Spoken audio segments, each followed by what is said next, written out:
dia, irmãos! Hoje é o Dia das Famílias com Cristo. O último domingo do mês nós vamos separar para meditar e orarmos e buscarmos a vontade de Deus para a vida das nossas famílias. Hoje é o último domingo do mês de março, então vamos separar para isso.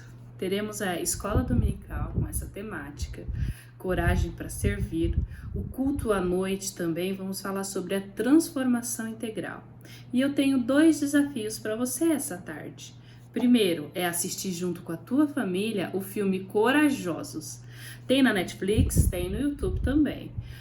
Se você já assistiu, eu peço que você assista de novo, reflita novamente, são verdades preciosas que precisam estar sempre na nossa mente para que possamos buscar a vontade de Deus para a vida da nossa família.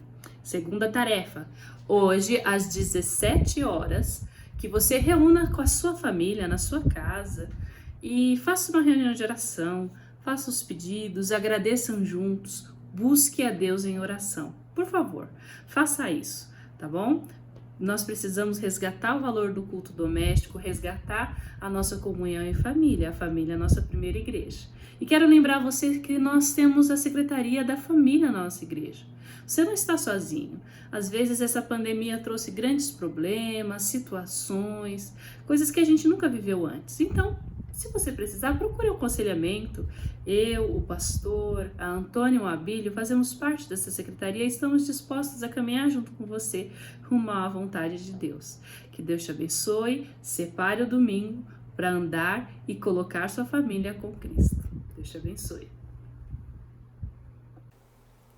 Bom dia, meus queridos. Nós vamos ao nosso estudo deste domingo, dia do Senhor, e nós estamos estudando então na nossa escola bíblica dominical o livro de Josué.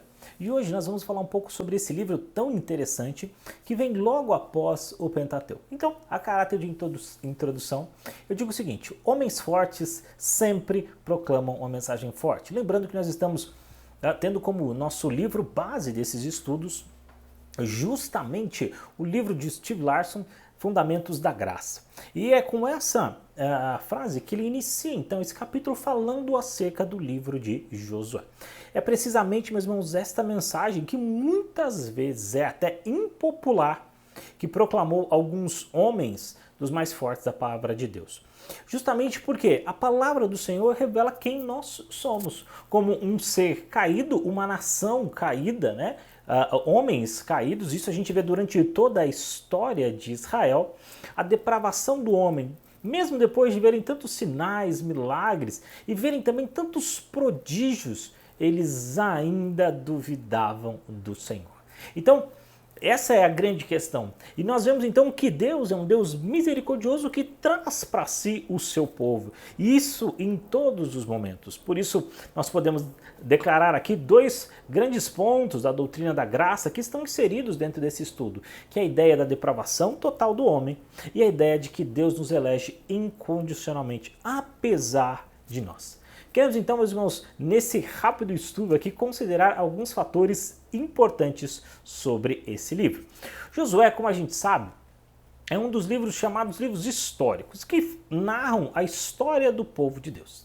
Depois que Moisés escreveu o chamado Pentateuco, os 5 primeiros livros da Bíblia, o Gênesis, o Êxodo, Número, Levíticos e Deuteronômio, veio então a segunda onda de escritores da palavra de Deus, né? Temos aí Josué, Samuel, Esdras, Neemias, Jó. Então, esses autores representam, sem dúvida, uma rica diversidade em seus ambientes de origem. Suas posições incluíam, respectivamente, um general militar, um profeta, um escriba, um governador, um patriarca. Ou seja, é um período grande da história que narra em 1000 anos, de 1400 a.C. a 400 anos antes de Cristo. Então, a gente tem desde a ideia da Terra Prometida, quando Israel vem então à Terra Prometida, né? Passa agora a fazer parte, passa agora a conquistar a Terra Prometida, ser ali distribuído todo o território.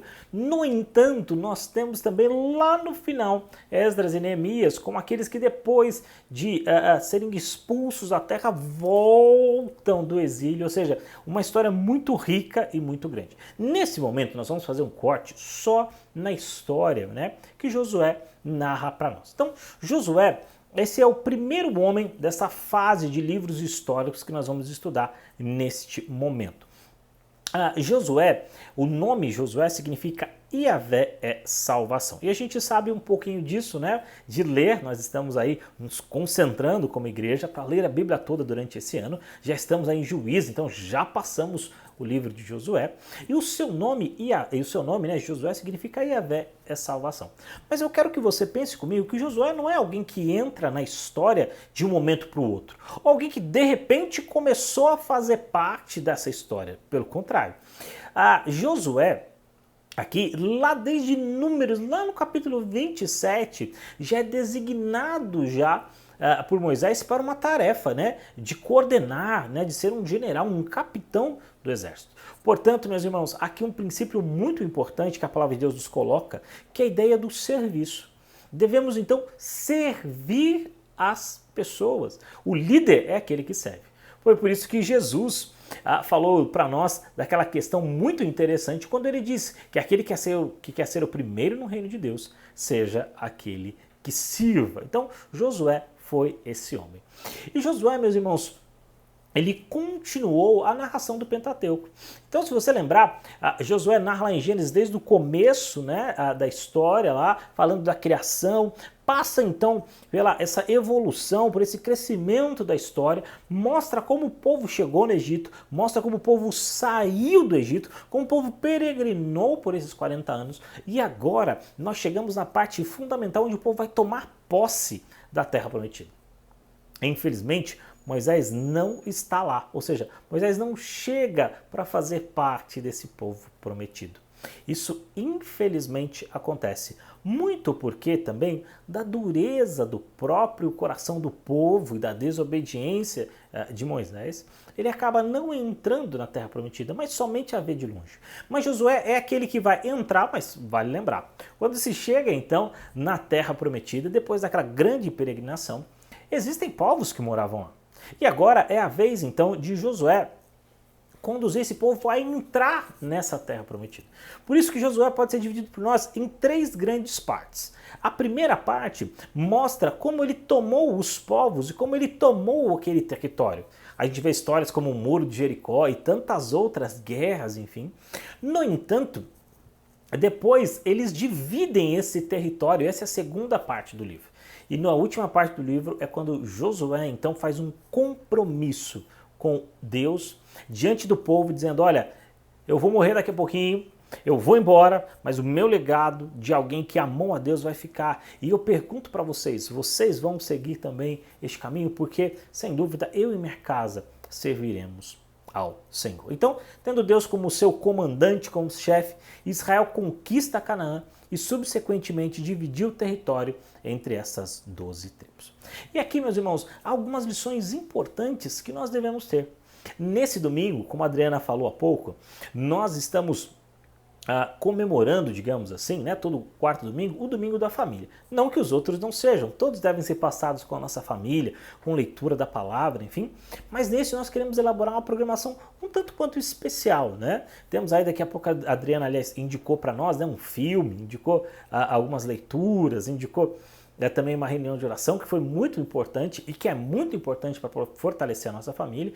E hoje, então, eu quero fazer algumas aplicações pensando nesse grande tema que é como nós, como servos do Senhor, podemos abençoar a vida dos nossos familiares. Como nós, como servos do grande Deus, também temos a obrigação de cuidar das nossas famílias, de servir aos nossos familiares. Cada um tem uma função, cada um, Deus estabelece para ele atividades e algo que é de suprema importância é que essa família funcione segundo o que a palavra de Deus nos preceitua. Então, Josué fala quais são as armas que ele usou durante essas guerras, né, nessas conquistas, para poder vencer o inimigo. E a primeira delas é justamente seguir a direção do mestre. Quando você abre a sua Bíblia lá em Josué, no seu capítulo 8, no verso 27, fala como os israelitas conquistaram determinados territórios e no final do verso 27, algo que me chama a atenção e que eu quero trabalhar um pouco com os irmãos nesse dia, que diz o seguinte, ao final do versículo, segundo a palavra do Senhor que ordenara a Josué. Josué era aquele que seguia o seu mestre, era aquele que estava disposto a servir a Deus e servir a Deus em obediência. Eu sempre lembro disso, que nós provamos o nosso amor para com Deus quando nós somos obedientes. A obediência, meus irmãos, não é fruto de alguém que acha que vai ganhar o céu, porque nós entendemos que a salvação vem pela graça de Deus. Mas a obediência, ela é fruto do resultado de alguém que é grato ao Senhor pelo que fez. Grato ao Senhor porque o Senhor fez, aliás, na sua vida. A nossa gratidão deve nos levar a essa obediência. A palavra de Deus diz que aquele que ama a Deus segue os seus mandamentos. Portanto, seguimos os mandamentos de Deus não a fim de ganharmos a salvação, não a fim de colocarmos mais um tijolinho na nossa casa no céu, mas pelo contrário, porque Deus assim nos ama. E quando nós obedecemos ao Senhor, essa palavra tão importante, né, obediência às suas leis, se torna para nós sempre graça, porque a lei do Senhor é graça para as nossas vidas. Não é um tirano estabelecendo regras para o seu bem-estar, mas é um Deus poderoso, amoroso, que ama os seus filhos, estabelecendo para eles como devem passar essa vida e como devem passar esse tempo.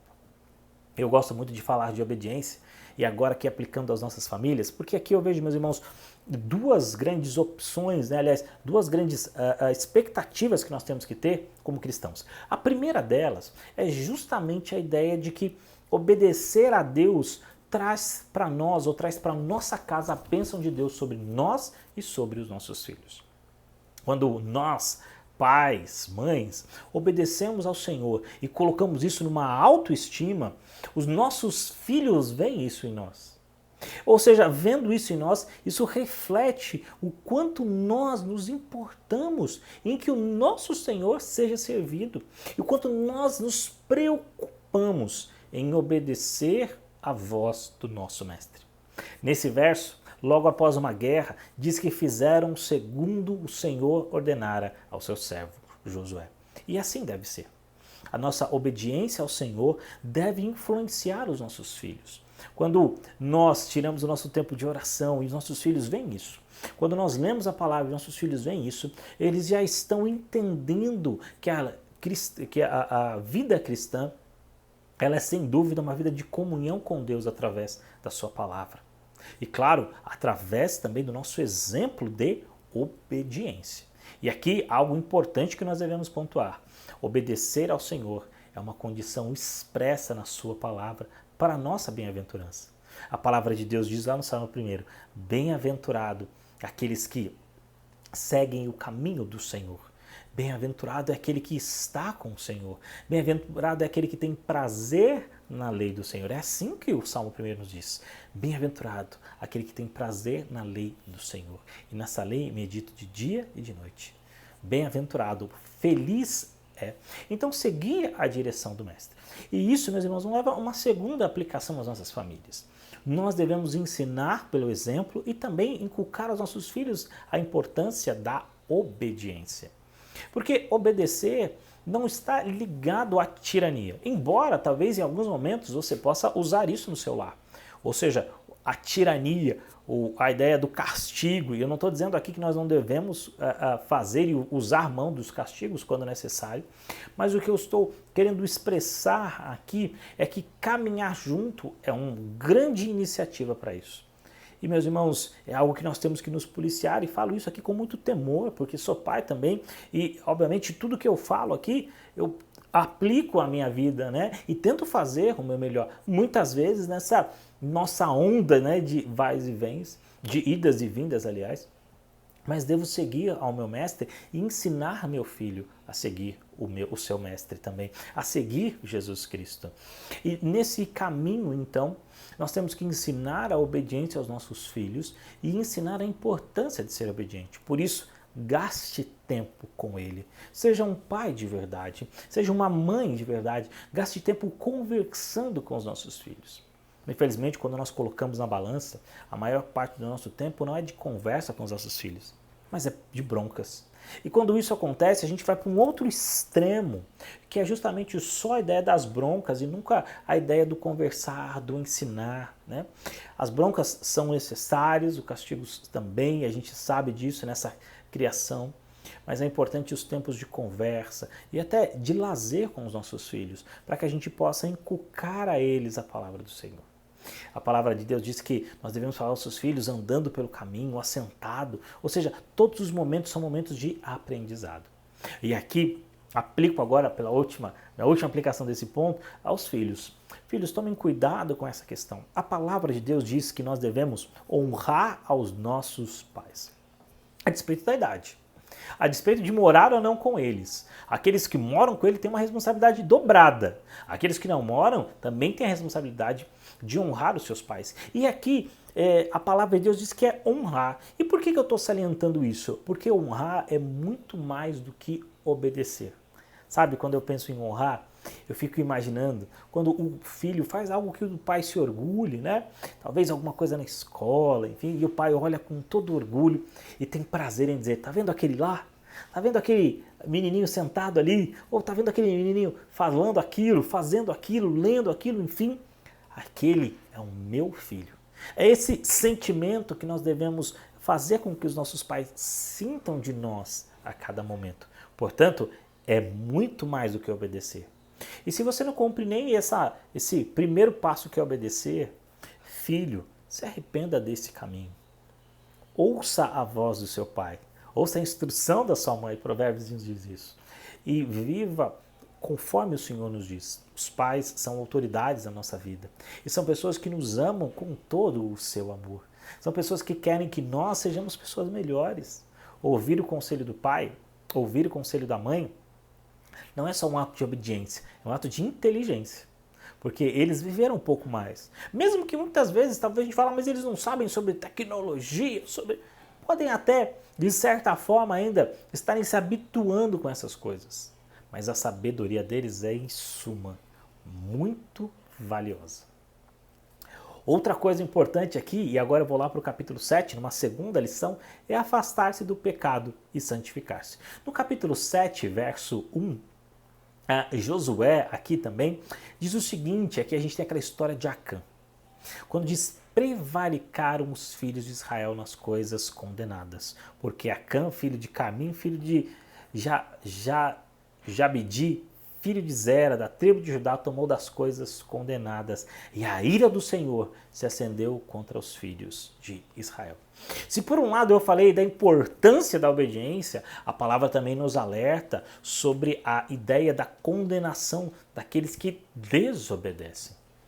É dever nosso nos afastar da desobediência. E a desobediência aqui eu chamo de pecado. É nosso dever nos afastar do pecado. E é nosso dever estar mais em comunhão com Deus. Aqui, meus irmãos, e eu queria que vocês entendessem isso, dois grandes polos. A obediência, que nos leva à santificação, ou a desobediência, que nos leva cada vez mais longe do Senhor. E esse caminho é trilhado sempre por aqueles que amam a Deus. Mas eu queria que você entendesse que não há como fazer isso distante da comunhão com Deus, distante dos usos, do uso dos meios de graça do Senhor, ou seja, distante da oração, da leitura. Não há como fazer isso longe dos caminhos do Senhor. Nós só podemos fazer isso quando estamos com Deus. E nós, irmãos, conhecemos histórias marcantes de várias pessoas que dizem que quando param de ler a Bíblia, a carne se manifesta de uma forma maior. Quando param de orar, a sua perversidade se manifesta de forma maior. E talvez você tenha alguns pecados para vencer na sua vida, como todos nós temos, e lutas pelo pecado. E eu queria te dizer que essa vitória só advém se você estiver em comunhão com Deus. É tal como aquela ideia do exercício, sabe? Imagina que você vai correr uma prova de 10 quilômetros, mas você nunca correu na sua vida. Então saiba, no momento em que você for lá, sem nenhum preparo, é certo que você não vai alcançar o objetivo de completar.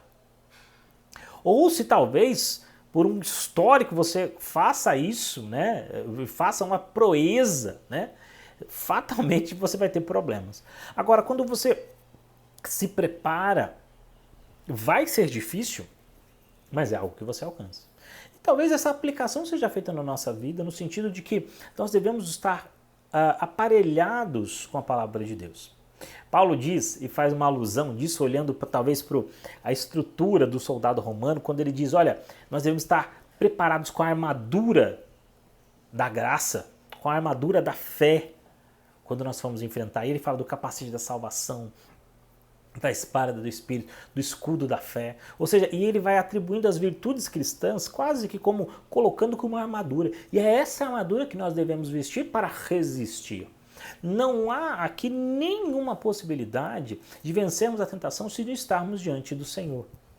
E esse é um princípio importante. Portanto, meus irmãos, e aqui, mais uma vez aplicando isso à nossa família, é um tempo de nós, às vezes, desligarmos um pouco a TV. Deixarmos um pouco esses programas e principalmente aqueles programas que mais manifestam a carne ou todas as nossas paixões, digamos assim, todas a perversidade do gênero humano para olharmos para o Senhor. A Adriana nos indicou há pouco um bom filme para vermos com a nossa família. Portanto, meus irmãos, desligue um pouco a TV. Ou seja, tenha mais momentos em família. Porque a palavra de Deus diz que as más conversações corrompem os bons costumes. Não deixa com que a má conversação da TV e tantos conceitos que ela traz, não ache que todo desenho, todo filme tem por trás dele uma ideia que eles querem passar para nós. Não ache que eles estão totalmente alheios e que é só um tipo de entretenimento. Pelo contrário, tudo tem um porquê e muitas vezes os conceitos são passados. Portanto, alimente os seus filhos com os conceitos da palavra do Senhor. E uma outra coisa que eu ainda quero aplicar aqui, meus irmãos, nas lições de Josué, é a ideia de que nós, como homens do Senhor, como mulheres do Senhor, como família do Senhor, como filhos que pertencem ao Senhor, nós devemos ter força e coragem. E esse talvez seja o verso até mais conhecido do livro de Josué. Quando Josué, lá no capítulo 1, e você já deve ter, obviamente, lido esse verso, diz o seguinte: "Sê forte e corajoso, porque tu farás esse povo herdar a terra que sob juramento eu prometi dar a seus pais." Deus falando a Josué. "Tão somente ser forte e muito corajoso, para teres o cuidado de fazer segundo toda a lei que o meu servo Moisés te mandou. Dela não te desvies nem para a esquerda nem para a direita." Aliás, nem para a direita nem para a esquerda, para que sejas bem-sucedido por onde quer que andares. Meus irmãos, trilhar os caminhos do Senhor exige de nós, homens do Senhor, coragem. Coragem para muitas vezes desligarmos a TV. Coragem muitas vezes para tirarmos o nosso filho da cama e falar: "Não, hoje nós vamos à igreja." Coragem muitas vezes para instruirmos os nossos filhos a terem os momentos. Coragem muitas vezes para vencermos a nossa própria preguiça de quando chega a noite, ou talvez no momento da devocional, a gente fala: "Estou muito cansado, hoje vamos dormir sem orar, hoje vamos dormir sem ler a palavra de Deus." Coragem para sermos homens e mulheres de Deus. Coragem para fazermos a vontade do nosso Senhor. E essa coragem que, como servos do Senhor, devemos ter. Mas talvez você pense: "Pastor, eu até entendo o que você fala e sei que tem muitas verdades nisso, mas como fazer isso?" Meus irmãos, a bênção de pertencer ao povo de Deus é que esse poder para que tudo isso aconteça está na graça de Deus. Porque Josué também nos ensina que a nossa vida é sustentada pela graça de Deus. Lá no capítulo 23, no verso 3, diz o seguinte, e é algo muito importante: "E vós que já tendes visto tudo quanto fez o Senhor vosso Deus a todas estas nações por causa de vós, porque o Senhor vosso Deus é o que pelejou por vós." Ele está dizendo aqui: povo, vocês fizeram tudo o que fizeram porque o Senhor esteve com vocês. Portanto, meus irmãos, muitas dessas guerras nós temos que batalhar junto com o Senhor, porque eu tenho certeza que Ele vai batalhar por nós. Há coisas que nós precisamos fazer, mas há coisas que Deus faz por nós. Há coisas, meus irmãos, que é difícil. Nós sabemos que a conversão é um ato tão exclusivo de Deus através do Espírito Santo. E eu não tenho dúvida disso. E isso vem de Deus. No entanto, instruir os nossos filhos vem de nós. Nota que em vários momentos, há momentos em que o povo tem que ir, tem que se levantar, e há vários momentos em que Deus peleja por ele. E talvez o nosso momento seja de pelejar com a palavra do Senhor, com os nossos filhos, mas a graça da salvação vem de Deus. Pois a nossa vida, meus irmãos, segundo diz os versos 4 e 5 do capítulo 23, é vencida pela fé. Vede aqui que vos fez cair, verso 4, capítulo 23, verso 4. Vede aqui que vos fez cair em sorte as tribos, estas nações que restam, juntamente com todas as nações que vos tenho eliminado. Umas e outras, desde o Jordão até o mar grande para o sol. O Senhor vosso Deus as afastará de vós e as expulsará da vossa presença. E vós possuireis a sua terra, como o Senhor vosso Deus o prometeu. Essa ideia da vitória, eu queria que você pensasse isso, não tem a ver, meus irmãos, com a ideia de recursos, não tem a ver com a ideia de ter uma boa profissão, embora Deus tenha nos dado isso, amém.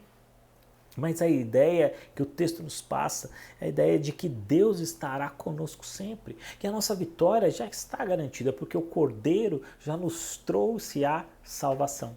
E quando eu e você fecharmos os nossos olhos nesse mundo, nós estaremos para sempre com o Senhor. Pergunta: tem graça maior e melhor do que essa? A nossa vida, meus irmãos, se inspira nesse Deus que desde o passado tem feito maravilhas. No capítulo 23, dos versos 9 e 10, fala isso: pois o Senhor expulsou de diante de vós grandes e fortes nações, e quanto a vós outros, ninguém vos resistiu até o dia de hoje. Um só homem dentre vós perseguirá 1000, pois o Senhor vosso Deus é quem peleja por nós, como ele vos prometeu. Meus irmãos, o povo de Israel viu muitas bênçãos e muitas vezes se esqueceu disso. E muitas vezes, se esquecendo disso, se voltou à idolatria, aos ídolos. E essa é a razão, essa é a grande questão que também deve estar em nosso coração. As ações de Deus, desde todos os momentos, estiveram conosco. Deus prometeu que viria e veio. Ele prometeu que virá. E não tenho dúvida que essa promessa também se cumprirá. E essa deve ser a maior esperança em nosso coração. O Deus que sempre agiu, sempre agirá. Ou seja, quantas bênçãos, dizem quantas são recebidas da divina mão. Nós fomos e somos muito abençoados por Deus. E seremos muito abençoados por Deus. E aqui, finalizando, e obviamente não querendo ser exaustivo de forma nenhuma, que esse é um livro maravilhoso e tantas outras lições nós poderíamos tirar, pensando nos nossos lares, pensando na nossa família. Mas a nossa vida, meus irmãos, tem que ser uma busca pela fidelidade a Deus. Nos versos 11, 12 e 13 do capítulo 23 diz assim: portanto, empenhai-vos em guardar a vossa alma para amardes o Senhor vosso Deus. Porque se deles desviares e vos apagardes ao restante destas nações, ainda em vosso meio, e com elas vos aparentardes, e com elas vos misturardes, e elas convosco, sabei certamente que o Senhor, o vosso Deus, não expulsará mais essas nações da vossa presença. O que a palavra de Deus está nos ensinando aqui é a ideia do quanto é importante a busca pela fidelidade. E aqui, meus irmãos, eu faço algumas aplicações também ligadas à família.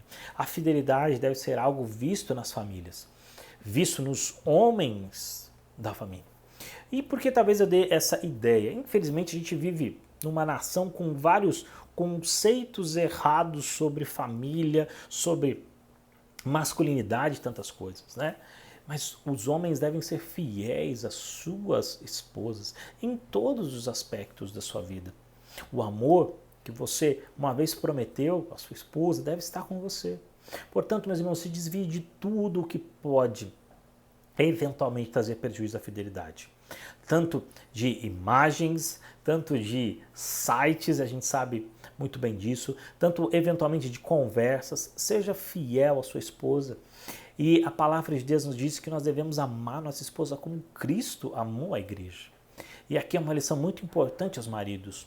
Amar a sua esposa como Cristo amou a igreja. Mas aqui também há uma lição muito importante às mulheres, é claro. A ideia de fidelidade, assim como os homens devem, as mulheres também devem ser fiéis ao seu esposo. E é muito interessante que A palavra de Deus diz que maridos, amais as suas mulheres como Cristo amou a igreja. E mulheres, sede submissas aos seus maridos. Mas eu queria que você entendesse que talvez já venha aquela ideia de submissão, já bloqueei aqui, né? Já deu um vermelhinho aqui na sua cabeça. Mas submissão é estar na mesma missão. Mas um está, obviamente, no comando dela, né? Mas a missão é a mesma, os dois são mesmos. A submissão é mútua. Porque num casal em que o marido ouve a esposa e dá a sua vida por ela, uma esposa tem prazer em estar com este marido, em estar lhe sendo sobre a mesma missão de glorificar a Deus.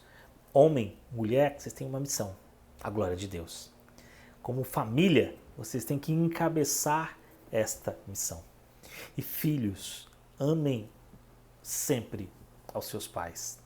E pais, nessa relação com filhos, sempre tenham uma palavra de carinho para os seus filhos.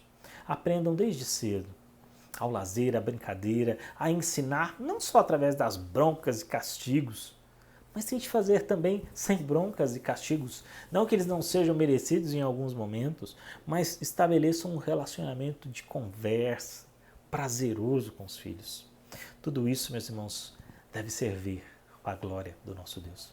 Eu vou aqui rapidamente, nessa minha conclusão, lembrar. Siga a direção de Deus, siga o exemplo do Mestre.